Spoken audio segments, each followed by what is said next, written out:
Hola, buenas tardes amigos de las letras, bienvenidos un día más a Pasen y Lean, este programa en el que la literatura es la auténtica protagonista. Decía la novelista inglesa Agatha Christie que la mejor receta para la novela policíaca era que el detective no debe saber nunca más que el lector. La verdad es que yo no sé si hay una receta para escribir la mejor novela policíaca, pero desde luego si existe, nuestro invitado de hoy debe de contar con ella, porque tenemos en nuestros estudios al autor de moda, Tony Hill. Él es licenciado en psicología, lleva más de 10 años dedicado a la traducción literaria y a la colaboración editorial en distintos ámbitos. Con su primera novela, El verano de los juguetes muertos, lleva ya 120.000 ejemplares vendidos solo en España. Es una historia de familias. En la segunda novela, Los buenos suicidas, aborda las relaciones laborales. Estas dos novelas formaban parte de una trilogía que está concluyendo ahora con Los amantes de Hiroshima. Como pueden ver, el escritor barcelonés Tony Hill se ha convertido en el fenómeno literario con estas tres novelas y ahora nosotros estamos aquí presentando de la que le hablábamos hace un momentito, de Los amantes de Hiroshima, esta trilogía del inspector Salgado. Una historia que comienza en la primavera del 2011, cuando unos ocupas encuentran dos cadáveres enterrados juntos. Los análisis revelan que se trata de los cuerpos de Cristina Silva y Daniel Saavedra, una joven pareja desaparecida 4 años atrás. El caso tuvo siempre un sospechoso claro: Ferran Badía, exnovio de Cristina y amigo íntimo de Daniel. A pesar de que los cuerpos nunca fueron hallados, la presión mediática, la ausencia de coartada de Daniel y sobre todo su personalidad obsesiva y fría posibilitaron una condena. Pero el hallazgo ha abierto otras líneas de investigación. El caso cae en manos de Héctor Salgado y de su equipo. De fondo, una Barcelona indignada por la crisis política y económica se manifiesta en las calles, denunciando a bancos y partidos políticos en un movimiento que parece haber dado una nueva voz a la opinión pública. Buenas tardes, Tony, bienvenido a Pasen y Lean, un honor tenerte por aquí. Hola, buenas tardes, un honor estar. ¿Cómo estáis?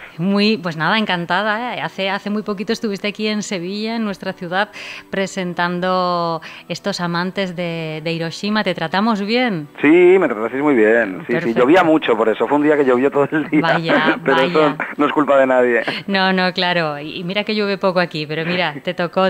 Me tocó. Mira, la primera pregunta, es casi obligada, ¿no? La semana pasada tuvimos en nuestros estudios a Félix J. Palma, que como tú acaba de cerrar su trilogía victoriana con El mapa del caos. Él nos decía que dejaba atrás todo ese mundo para meterse de lleno en otros proyectos. Yo no sé qué es lo que va a pasar en tu caso, qué ocurre ahora con el inspector Salgado, ahora que cierras esta trilogía. Bueno, pues un poco lo mismo, es decir, ahora durante un tiempo el inspector Salgado va a estar en la reserva y sí. Yo me voy a lanzar también a otras cosas. O sea, que tienes ya previsiones para él y para ti. Sí.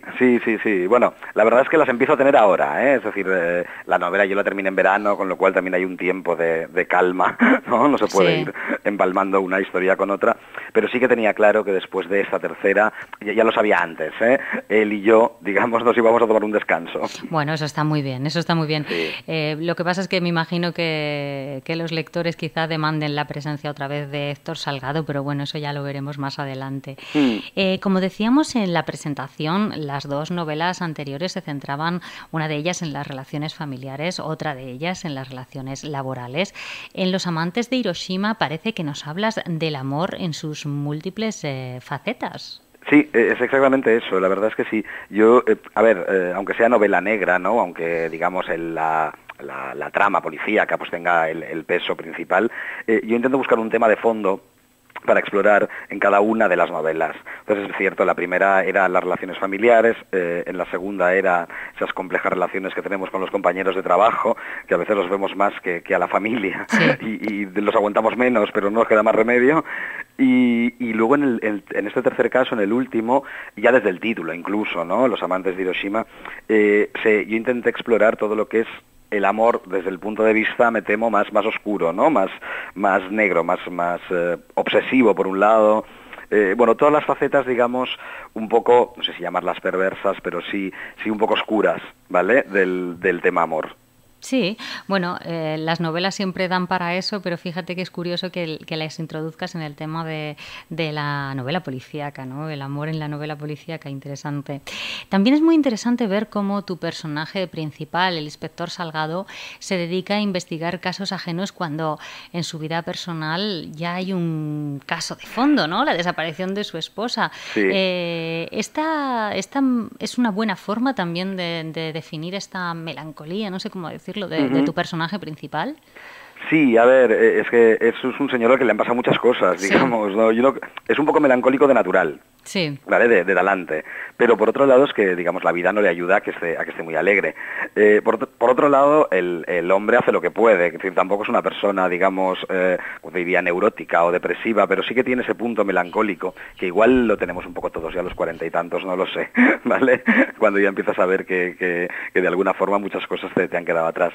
En el caso de Héctor, claro, es que él no puede investigar el caso de su exmujer, es decir, legalmente no puede, se lo prohibieron ya directamente a principios de la segunda novela, porque evidentemente no deja de ser un implicado, sí, aunque sea emocionalmente, ¿no? Así que legalmente no puede, lo cual no quiere decir que deje de buscarla, porque la verdad es que el pobre no para, ¿vale? Sí. Pero lo tiene que hacer un poco fuera del horario de trabajo. Sí, bueno, la verdad es que la manera de definir a los personajes yo creo que también es fundamental a la hora de que el lector quede atrapado con ellos.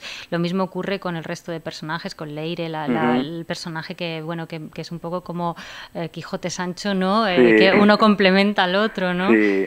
Sí, es que Leire además es todo lo contrario, es decir, Leire, una persona mucho más impulsiva que reflexiva, también es mucho más joven. Es una persona bastante sensata en el fondo, pero que de alguna manera tiene ese ímpetu, ¿no? Que a Héctor ya un poco, no es que le falle, pero sí que está temperado por los años, las decepciones y todas las cosas que te pasan pues desde los 20 y tantos hasta los 40 y tantos, ¿no? Que te vuelven en general, un poco más tranquilo.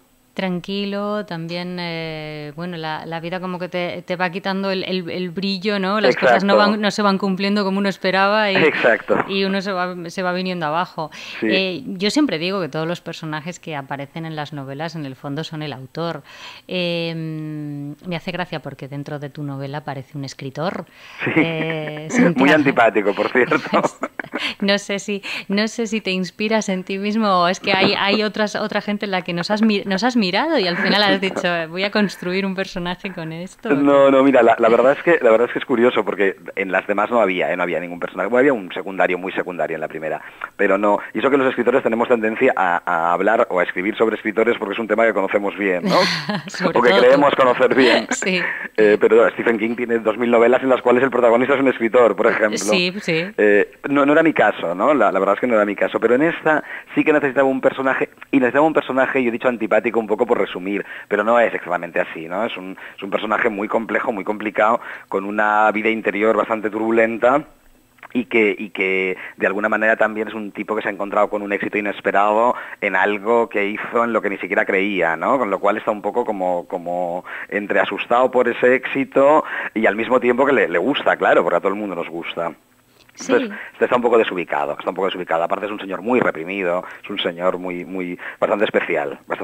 Yo la verdad es que al final, digamos, era un personaje como antipático, pero le acabé cogiendo un cierto cariño al pobre hombre. Hombre, yo tengo que reconocer que a mí es que los malos o los tristes o los personajes un poco denostados me gustan, ¿eh? Claro. Porque dan mucho juego. Dan mucho juego, sí. Dan mucho juego. Sí, porque de alguna manera puedes volcar en ellos toda una parte, ¿no? Toda una parte así turbia que tenemos todos. Sí. y que en una novela policíaca además es casi imprescindible. Es decir, si todo el mundo fuera, no sé, brillantemente feliz, estaríamos haciendo otro género. No, claro, pero además hay una cosa curiosa de lo que tú hablas, ¿no? De tener mucho éxito con algo que no sé, me acuerdo muchas veces de la canción del joven aprendiz de pintor de Joaquín Sabina, ¿no? Exacto. Cuando alguien no tiene éxito es qué bueno todo lo que haces, pero cuando lo tienes Es terrible, ¿no?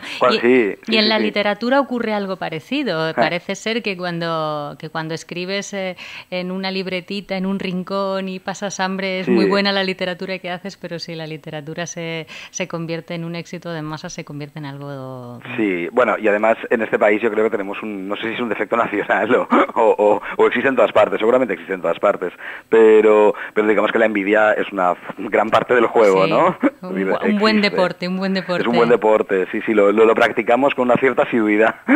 De todas formas, hablando de personajes, de todos esos personajes que aparecen en tu novela y en esta trilogía, les recuerdo a todos nuestros oyentes que estamos hablando con Tony Hill y con esta última entrega de esta trilogía, con los amantes de Hiroshima, otro de los personajes que yo creo que tiene también pues una importante presencia es Barcelona, una ciudad que además yo creo que se presta para todo. Barcelona es que se presta para la novela histórica, pero es que se presta también mucho para la novela policíaca. Sí, bueno, además es que hay toda una tradición, ¿no? O al menos una cierta tradición con Vázquez Montalbán y luego otros, ¿no? Que utilizaron Alicia Jiménez Barlet, por ejemplo, que han utilizado Barcelona desde el ámbito policíaco. Yo creo que es una ciudad, a ver, pero también se podría decir de muchas otras, pero es una ciudad con muchos prismas. Tú la puedes enfocar desde muchos lados, ¿no? Porque es muy grande, o relativamente grande, porque se le ha dado de manera natural una especie de adjetivo de qué bonita es Barcelona, ¿vale? Que es igual, yo en la primera novela hice un esfuerzo por mostrar seguramente las partes menos bonitas de Barcelona, no por nada, sino porque me encajaban en la historia, pero daba igual. O sea, la gente acaba de leerla y me decía, qué bonita queda Barcelona en tu novela. Sí. Y es como si hubiera una imagen no sé, es como Marilyn Monroe, ¿no? Qué guapa era Marilyn Monroe. Y la verías una foto hecha un desastre y seguirías diciendo que qué guapa era Marilyn Monroe. Qué bonita es. Sí. Entonces, al final te tienes que rendir a la evidencia y que, digamos, contra ciertas ideas preconcebidas o asumidas por la gente, no puedes luchar, ¿no? Entonces, Barcelona es bonita, sí, evidentemente es una ciudad bonita, como lo es Sevilla, como lo son muchas otras, pero hay otra cara de Barcelona menos bonita que digamos que también debería salir a la luz. Sí. Me parece que es lógico y que es natural y que es sano. Si no parece un escaparate. Lo que pasa, eso es verdad. Tú hablabas de Sevilla también como una ciudad que es bonita, pero fíjate, yo hablo, por ejemplo, de Juan Ramón Viedma, uno de los grandes autores de nuestra ciudad, que también presenta muchas veces en sus novelas, en estas novelas también muy oscuras de Juan Ramón, una ciudad desconocida para la mayoría del público. Yo no sé si es si os pasa a los dos lo mismo. A mí me da la sensación de que tú sí eres un enamorado de Barcelona. Sí, a mí es una ciudad, aparte he vivido en ella más o menos toda mi vida. Sí. Es decir, o cerca, ¿vale? No me he alejado nunca mucho. Entonces, el tema es, claro que te gusta.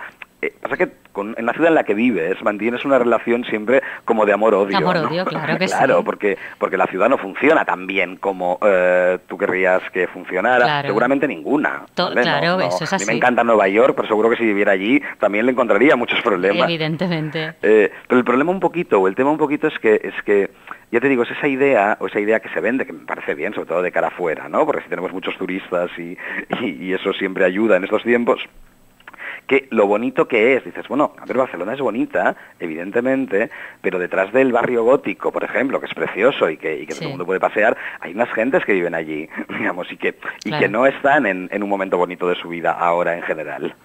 Tú eres una persona que lleva, lo decíamos al comienzo del programa, que llevas toda la vida involucrado con el mundo de la literatura, sobre todo con la traducción. Sí. Has traducido a grandes autores y supongo que es inevitable que la pluma de otros o sea, yo creo que cuando uno se empieza a dar cuenta de que se convierte en escritor es cuando está leyendo a otros y empieza a pensar cómo hubiera contado yo esta historia. Yo no sé si es el caso de Pues un poco sí.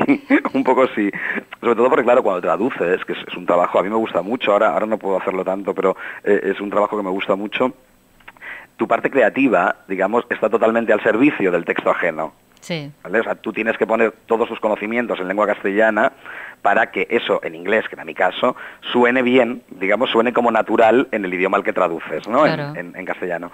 Pero claro, no te puedes meter en nada más. O sea, no puedes decir, a este personaje está haciendo una estupidez que no se aguanta por ningún lado en esa trama, ¿no? o yo hubiera resuelto este párrafo de otra forma.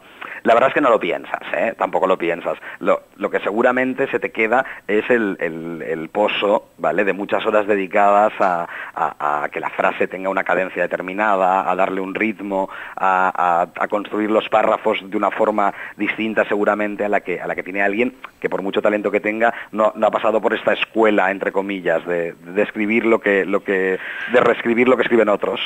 Bueno, de todas maneras, yo me imagino que es un gran cambio, ¿no? Una gran sorpresa de ser la persona que traduce las palabras de otro, que convierte en éxito en tu país a otra persona, a ser uno mismo el que al final termina siendo el que lleva, bueno, pues la voz cantante, ¿no? Con esta trilogía que cierras, tus novelas se han vendido muchísimo, se han vendido a muchos países. Me supongo que será un cambio de registro de forma profesional que ha tenido que ser una sorpresa. Sí, bueno, al principio te sorprende mucho, la verdad. Yo cuando estalló, por decirlo de alguna manera, el éxito del Verano de los Juguetes Muertos, la verdad es que fue totalmente insospechado para mí, incluso para la editorial, porque piensa que es un libro que yo se lo ofrecí, es un proyecto, digamos, yo fui a la gente de bolsillo de Random House y les dije, mirad, a mí se me ha ocurrido esta idea, tengo una sinopsis y 100 páginas, a ver qué os parece, ¿vale? Y me fui a de bolsillo porque pensé que era lo más fácil, ¿vale?, porque ellos publican inéditos y tal, ¿no? Entonces, claro, cuando eso luego se vendió fuera, que se vendió fuera en una feria, con lo cual se vendió fuera antes de que se publicara aquí. Madre mía. Que a la gente le suena un poco raro, pero os juro que es cierto. O sea, de la feria de Torino volvió con 7 contratos con los principales, además Alemania, Francia, Italia, etcétera, ¿no? Entonces, claro, es que te quedas un poco como de aquellas cosas que no piensas que te vaya a pasar nunca, porque en principio tampoco te has metido en este lío, no sé cómo decirte. Tú has hecho un trabajo que lo has hecho con mucha ilusión, le has puesto muchas ganas, has dedicado unos meses de tu vida, y yo ya estaba contento con publicarla, no sé cómo decirte. Sí, claro, cuando encima pasa lo que pasa, se te convierte todo, entonces claro, ya es rápidamente, bueno, y la siguiente, y de qué tal, y te quedas un poco abrumado. Sí, pero bueno, fenomenal. Pero bien, claro, no, es una abrumación, digamos, positiva. Buena, muy buena, es de esas cosas que a uno le incentivan. De todas formas, en los últimos tiempos hemos visto crecer el género negro. Antes era como una cosa de serie B, ¿no?, que se quedaba ahí en las estanterías junto al teatro y la poesía, y ahora de pronto estamos viendo pues una proliferación gigantesca de festivales de género negro, de novelas que se llevan al cine, y de pronto descubrimos que nos gusta el misterio. Yo no sé si estamos recibiendo las influencias de esa literatura nórdica que nos está sacando el misterio patrio, no sé, será... Mira, y es que creo en el fondo que el misterio nos ha gustado a todos siempre. Sí. Otra cosa es que por posturas más o menos, por tendencias y por un cierto snobismo en algún momento, por cierta parte ya hablo no de los autores, sino de la crítica, del mundo cultural en general, ¿no? Había un cierto snobismo en relación a lo que tú decías, una especie de serie B, ¿no? Y total, se hace... Bueno, Vázquez Montalbán presumía de haber hecho la primera novela negra de Carballo en una semana, ¿vale? De hecho fue una apuesta, él le dijo a un amigo... yo te escribo una novela policíaca en una semana, ¿vale? Entonces, todo eso, digamos, que no redunda en beneficio del género. No, para nada. Pero digamos que sucedió algo que fue el señor Larson, y esto hay que reconocérselo, te guste más o te guste menos. El señor Larson puso la novela negra en las estanterías de ventas, sobre todo, con lo cual los editores, que no son nada tontos, empezaron a mirar hacia ese género y a empezar a sacar, en aquel momento era novela negra nórdica, que nos tragamos, vamos, cualquier cosa que viniera con unos nombres impronunciables, se traducía y se publicaba en tiempo récord, y luego ya evidentemente se empezó a decir, bueno, pues aquí también tiene que haber, ¿no? No puede ser solamente novelas escandinavas o ambientadas en Islandia o tal, tiene que haber todo un género que también surja en España, y pasó. Claro, luego pasa lo contrario, ¿no? Que gente que escribe una novela que es negra, un poco así, ¿vale?, por decirlo de alguna manera, podría entrar, se les coloca la etiqueta de negra porque en principio parece, ¿vale?, que tiene un público más definido, ¿no?, o un público mayor. que luego en realidad tampoco es tanto, ¿eh? Quiero decir, o sea, digamos que el género ahora ya vuelve a estar, pasado ese pico Larson, en su estado normal. Sí, sí. Ya está, se vende lo que se vende, y unos autores venden más y otros venden menos, y un libro vende más y otro vende menos. Es decir, no ha quedado como un género clásico, que es lo que era antes.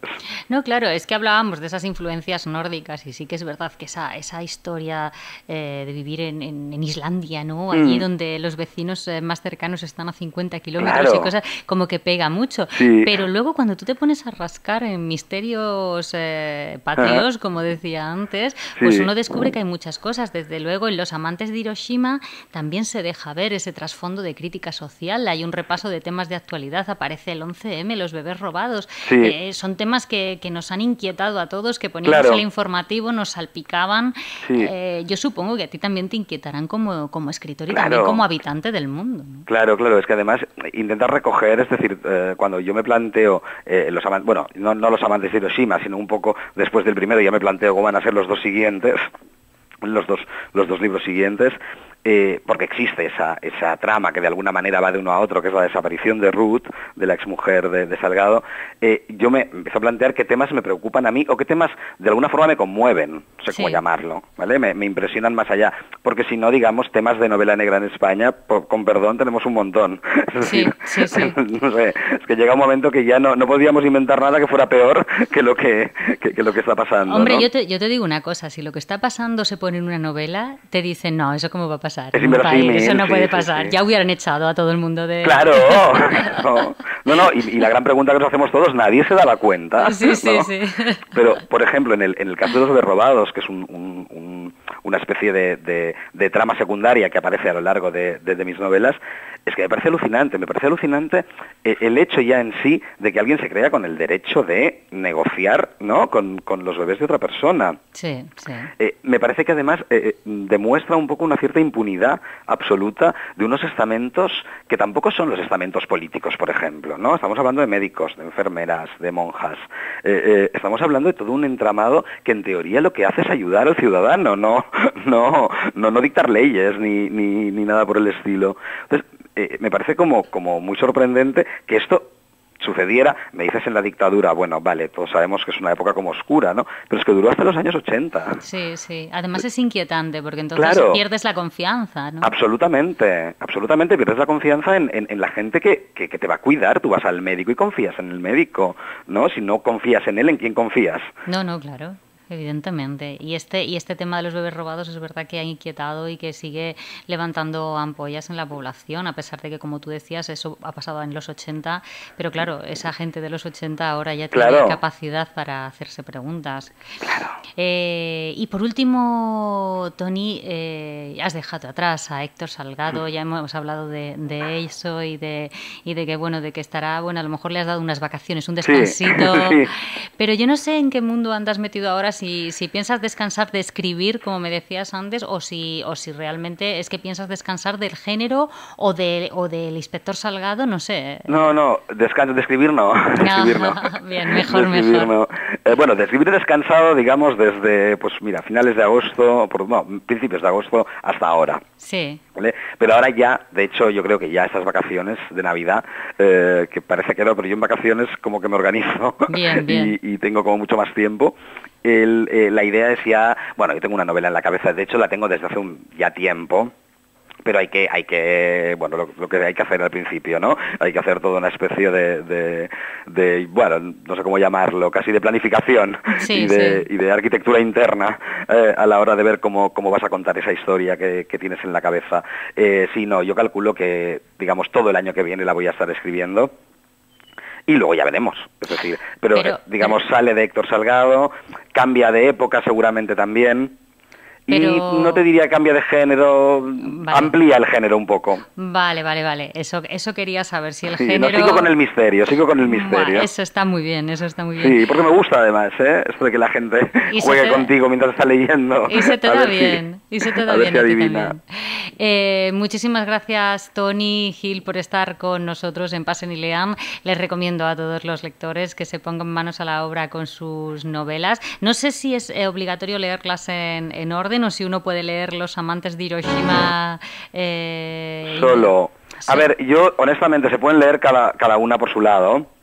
¿Vale? Puedes leer Los amantes de Hiroshima perfectamente, porque digamos, yo hago un trabajo al principio de cada novela, bueno, de la segunda y de la tercera, que es introducirte los datos que tú necesitas, ¿no? para que puedas seguir la trama. Evidentemente, si alguien no ha leído ninguna y le apetece, tampoco está de más empezar por la primera e ir sorprendiéndote de alguna forma al mismo tiempo que los personajes, ¿no? Ir viviendo con los personajes ese año que va de 2010 a 2011, que en el fondo son las 3 novelas. Pues les recomiendo, buen momento para regalos tan buenos como los libros y para esta trilogía. Yo creo que es una buenísima oportunidad. Muchísimas gracias, Tony Hill, por estar con nosotros y nada, muchos éxitos que yo te los deseo siempre, pero tú ya es que ni los necesitas. Es que sí, estás ya siempre lanzado. Se necesita. Siempre. Los buenos deseos nunca sobran. Nada, muchas gracias a vosotros. Un abrazo, Tony. Y felices fiestas ahora ya. Igualmente. Adiós. Un beso. Adiós.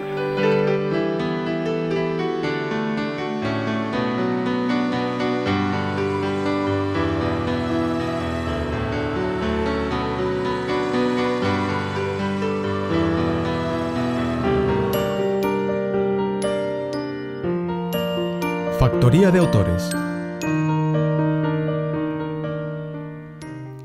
Pues ahí estábamos escuchando lo que Tony Hill nos contaba de su último trabajo, de esos amantes de Hiroshima, y ahora para todas aquellas personas que esperan este espacio con impaciencia, bueno, pues ha llegado el momento de Factoría de Autores, un espacio en el que ya saben ustedes nos dedicamos a, bueno, dar esas pequeñas pautas para poder enfrentarnos a la página en blanco con tranquilidad. Si queremos escribir una historia, ya sea desde relatos a novelas o lo que quieran ustedes, porque ya saben que en Factoría de Autores pueden encontrar todo esto y muchísimas cosas más. www.factoriadeautores.com. Allí, bueno, talleres de creación literaria, análisis de texto, comentarios, bueno, todo lo que quieran ustedes se acercan en Factoría de Autores, lo van a encontrar.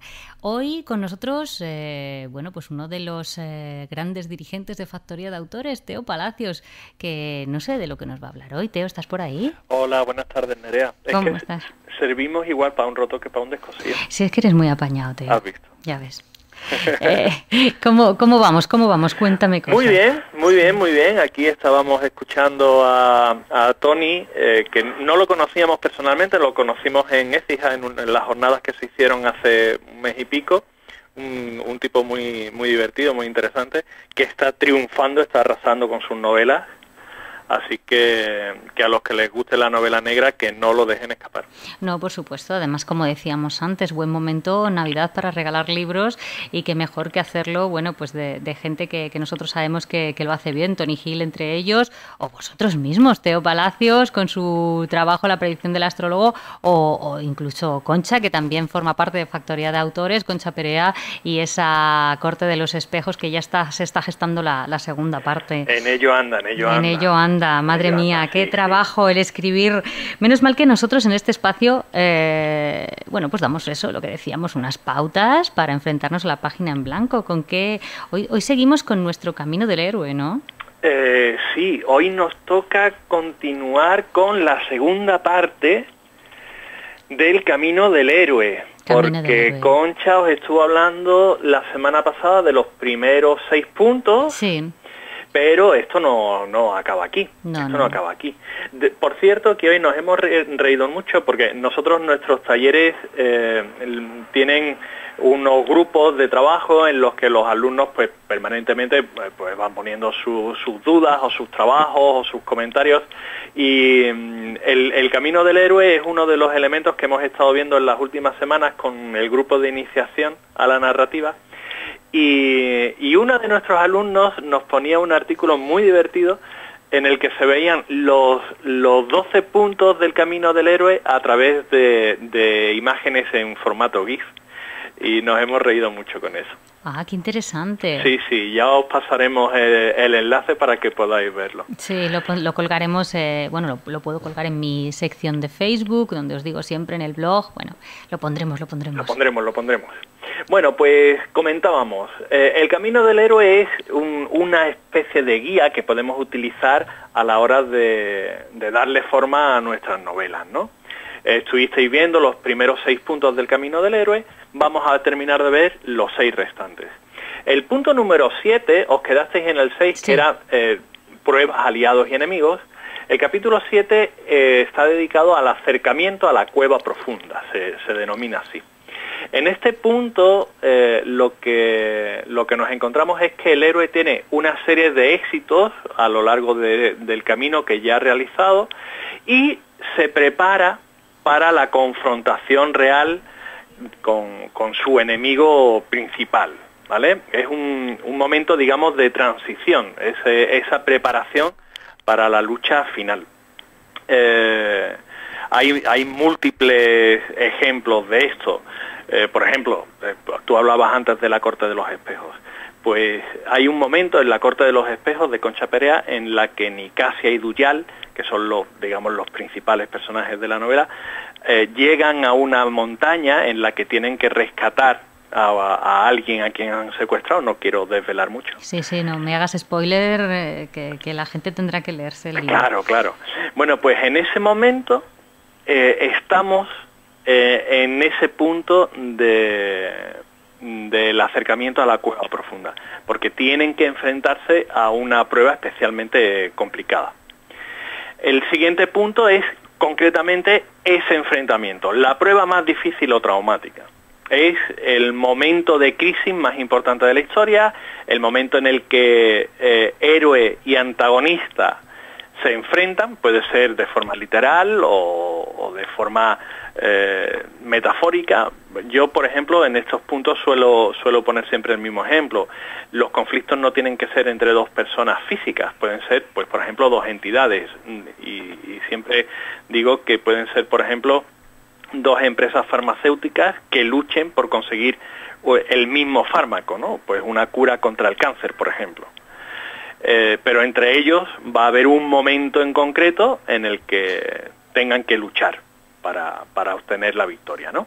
Pues ese es el punto número 8 del camino del héroe, la prueba más difícil o traumática.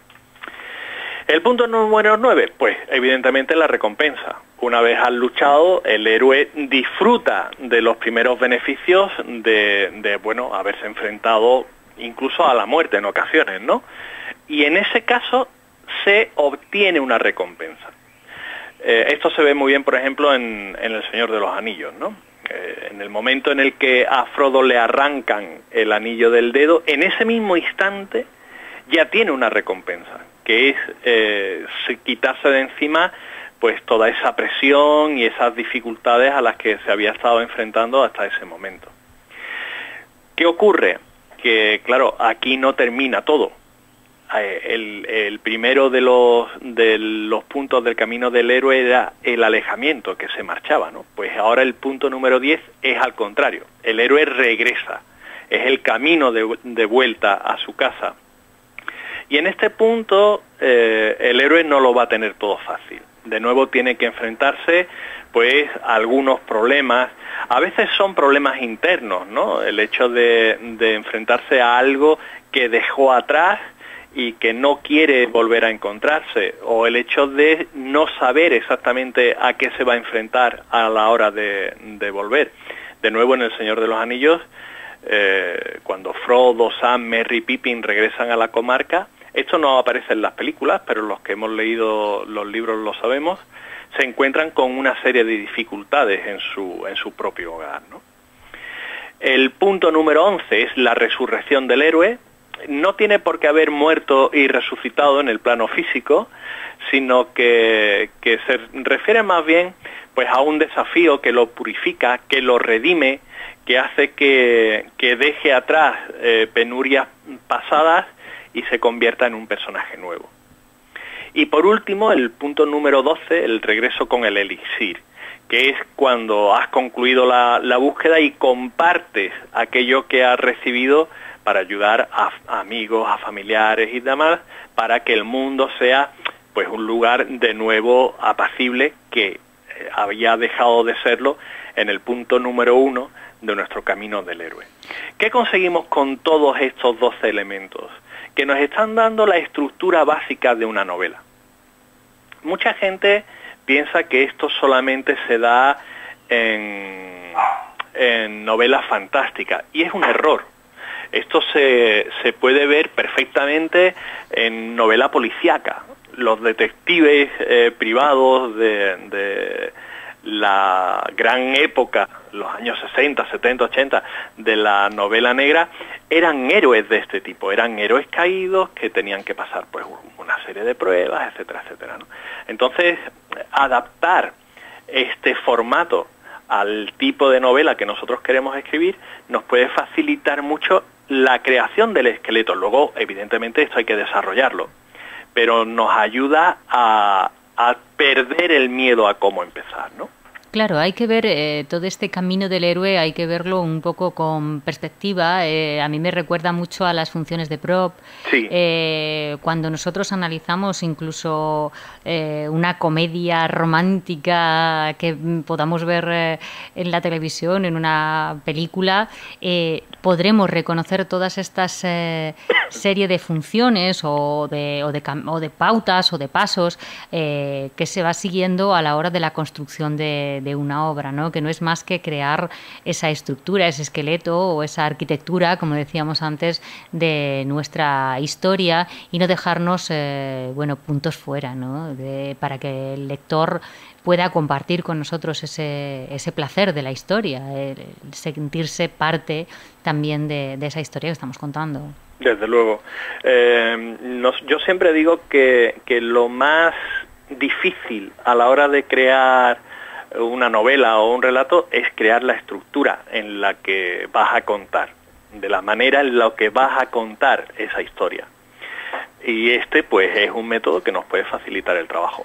Aún hay una cosa por contar del camino del héroe, y son los diferentes tipos de personajes que suelen utilizarse en este tipo de estructura. Pero eso lo dejamos para la semana que viene. Vale, no desvelemos todos los secretos. No, poco a poco, porque si no damos demasiada información y no puede ser. Hablando de crear, de formar, de lanzar nuevos escritores al mundo, en Factoría de Autores tenemos nuevo taller que además me siento partícipe de él, así sí, que sí. Pero antes que hablar yo de él, prefiero que lo digas tú, porque si no me siento muy vanidosa. Bueno, pero tienen motivos. A ver, os contamos.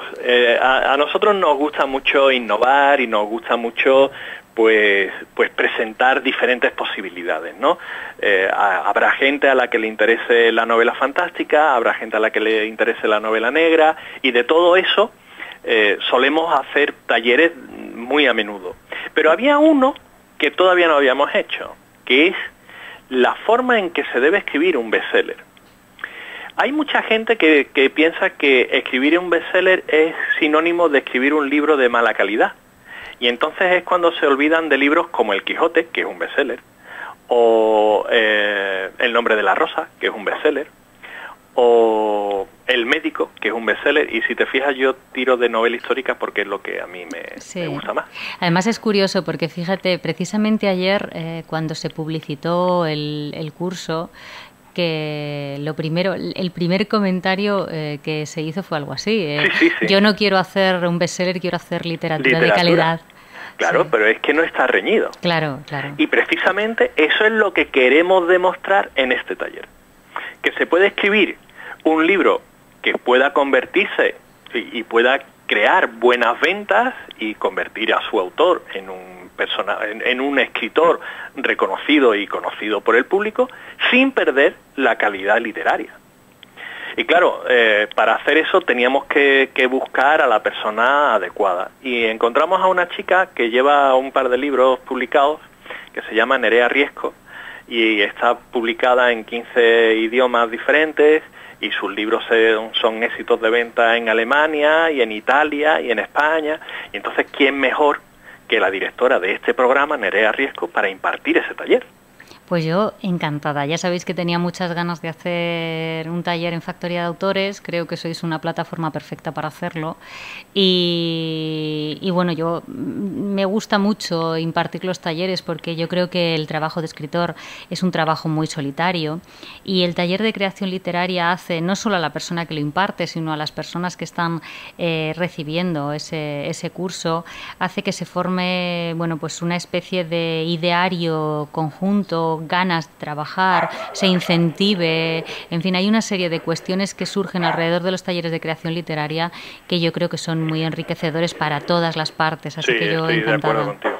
Yo encantada. Yo aprendo mucho cuando doy clases. Sí, y así que pues nada, yo encantada. Empezamos además el día 12, creo que es. El día 12, el lunes 12 de enero empezaremos. Serán clases tanto presenciales como online, es decir, habrá personas en clase, pero si vives fuera de Sevilla o no te puedes desplazar, pues te puedes conectar directamente a través de nuestra plataforma online a esa misma clase presencial, con lo cual pues va a ser como si estuvieras allí, pero directamente desde tu casa. Y todavía más, si alguna clase te la pierdes, no te preocupes, porque nosotros grabamos en vídeo las sesiones y las colgamos dentro de nuestra plataforma.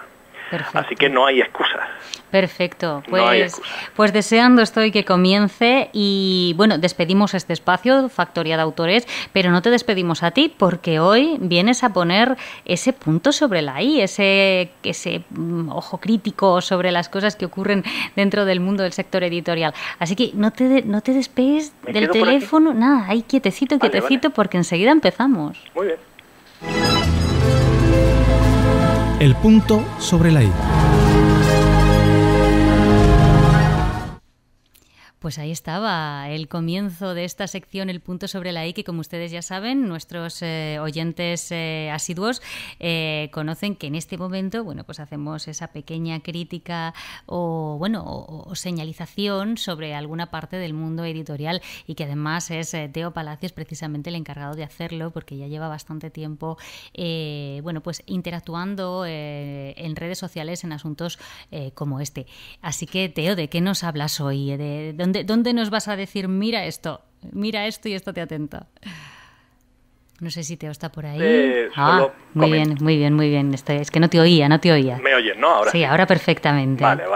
Comentaba que normalmente suelo comentar artículos propios, pero este mundo es muy amplio y ayer me topé con un artículo muy interesante que salió a las 12:05 de la noche. Y entonces quería leerlo hoy. Se titula, está publicado en ABC, en el apartado de Cultura y Libros, y se titula El libro reclama sus derechos. Y empieza así, leo textualmente. Si yo estoy en una tienda y agarro un bote de desodorante y me lo llevo, el dueño no tiene que irse a un ministerio o a un juez de primera instancia con abogado y procurador. Marcará el 061, que es la Guardia Civil, me detendrá y punto, afirma Lorenzo Silva. ¿Por qué dice esto Lorenzo Silva? Porque él, como otros muchos autores, entre los que yo me incluyo, nos sentimos indefensos ante el crecimiento de la piratería cultural en España. Él, no solamente como escritor, sino también como editor, porque Lorenzo Silva tiene su propia editorial. En el sector editorial español, el que quiere romper su silencio, continúa el artículo, cuando quedan 3 semanas para la entrada en vigor de la reforma parcial de la Ley de Propiedad Intelectual, para denunciar la falta de protección y de medidas eficientes para resolver un problema que desangra a esta industria, que ve, por poner un ejemplo, cómo el incremento de ventas de dispositivos electrónicos no se refleja en la venta de libros digitales. Sí. ¿Y por qué ocurre esto? Pues porque cada vez son más los consumidores que compran el lector en la plataforma donde leer y se descargan los contenidos. Porque si ya han pagado por el lector, ¿para qué van a pagar el contenido? Se justifican más de uno. Claro, esto supone que el último estudio del Observatorio de la Piratería, y la cifra que voy a dar ahora es escalofriante, dice que el 84% de los contenidos culturales que se adquieren en España son piratas. El 84%. Madre mía. Hace nada, 3 semanas estuve en el certamen internacional de novela histórica de Úbeda y tuve la oportunidad de estar hablando con un autor inglés que es Ben Kane. Le pregunté cómo vivían ellos la piratería allí y me dijo que hombre, que preocupa, pero que no es nada excesivo, que en Inglaterra la piratería está en torno al 8 o el 10%. Ay, señor. Claro, nosotros estamos en el 84%. Y es que así no hay negocio que sobreviva. Lorenzo Silva muestra su pesimismo respecto a las soluciones que están afectando a este problema. Es un tema que está acabando con el sector editorial, que se presupone que es la primera industria cultural de nuestro país. Uno de los pilares para la expansión del español en el mundo. Eso va a llevar a pensar eso lleva a pensar, de hecho, que el gobierno debería cuidar de ese tipo de industria, debería fortalecer y reforzar los mecanismos para proteger este tipo de cosas. Y aquí el artículo hace una comparativa con los países de nuestro entorno. En Francia se compensa a la industria con un total de 0,869 euros por persona. En España es 0,158 euros, es decir, 0,158 euros. Es 8 veces menos. Pero es que en Bélgica se compensa con más de 2 euros por habitante. En Holanda con casi 2 euros, 1,7. En Suiza con casi 1,6. Y en España con 0,1. La gente suele pensar que es que el sistema editorial está protegido. Bueno, pues es el menos protegido de toda la Comunidad Europea. Y claro, repito, no hay sector que pueda funcionar cuando el 84% del producto que produce no se paga, pero sí se consume. Preocupante lo que nos cuentas. Muy preocupante. Sobre todo porque da la sensación de que no se va a poner ningún interés en solucionar esto. Por lo menos no parece que haya intenciones de hacerlo. Claro, de hecho el artículo concluye, es bastante más extenso, yo invito a todos a que lo leáis. Concluye con un apartado que se titula Falta de voluntad política. Sí, claro. Y es que, aquí son los políticos los que tienen que poner freno a esto. ¿Qué ocurre? Pues que, evidentemente, en la situación en la que está España, a ningún gobierno le interesa decir, señores, a partir de ahora no se puede descargar de forma ilegal. Porque lo que voy a hacer es multar. Pero eso es lo que sí ocurre en los países de nuestro entorno. Sí, de lo que deberíamos aprender. También hay que tener en cuenta que no solamente habría que castigar al que lo hace, sino crear una especie de conciencia social en la que eso ni siquiera se haga, ¿no? O sea, claro. Que la gente dé por sentado que no se debe de piratear, que es un robo. Sí, esto, mira, es un problema educativo. Sí, totalmente. Básicamente. De acuerdo contigo. Básicamente. Lo que ocurre es que, hay mucha gente que se lucra, hay mucha gente que gana mucho dinero a través de la piratería.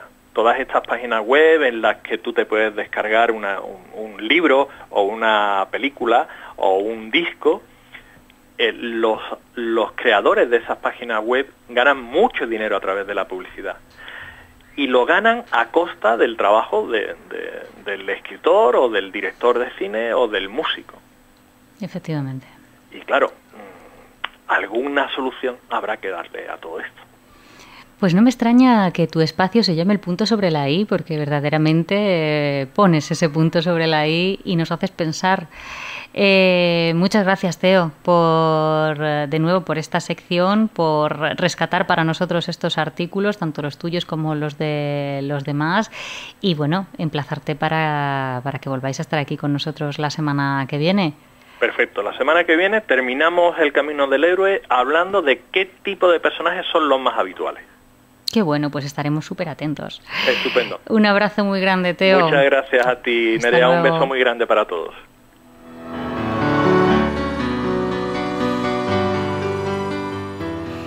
Pues ya casi nos despedimos de nuestro Pasen y Lean del día de hoy. Como siempre, no queremos terminar sin darles pues unas pautas de la agenda de actividades culturales que pueden disfrutar en nuestra ciudad durante la próxima semana. Las actividades de las que les hablaré hoy se celebrarán en la Casa del Libro, en la calle Velázquez número 8, aquí en Sevilla. El día 15, el lunes, a las 7:30 tendrán un encuentro con el autor José Iglesias Blandón, autor de uno de estos días, pues estar allí en la Casa del Libro con los escritores Francisco Gallardo, con Teo Palacios y con nuestra buena amiga Concepción Perea, ya sabes, gente maravillosa que además va a hablar con gente también maravilloso, estupendo. El martes 16, la misma Casa del Libro, a las 7:30 de la tarde, autocorrección literaria, impartido por Mamen de Zulueta, la agente literaria Mamen de Zulueta. Miércoles 17, a las 7 de la tarde, un curso de poesía, el taller de los poetas, impartido por Ana Alvea. El jueves 18 a las 7:30, La mirada de la escalera, un ciclo expositivo. Miradas que pinto yo aquí, intervienen Daniel Rosell, que es dibujante, y Lourdes Ramírez Mota, que es fotógrafa. El viernes, el mismo día, la semana que viene, a las 7 de la tarde, habrá firmas de ejemplares de Félix Modroño, el autor de Los secretos del Arenal, que ya saben que estuvo con nosotros presentándonos esa obra, esos secretos del Arenal, que fue galardonada con el premio de novela Ateneo de Sevilla de este año. Y a las 7:30, este mismo viernes, el de la semana que viene, el Teatro Ciclo de Lectura Participativa con todo Chekhov, que lo promueve José Carlos Carmona y José Iglesias Blandón. Les dejo. Ya saben que la semana que viene volvemos a tener una cita en nuestro Pasen y Lean. Será de 6 a 7 de la tarde. Desde luego yo estoy deseando volver a encontrarme con ustedes. Un abrazo muy grande.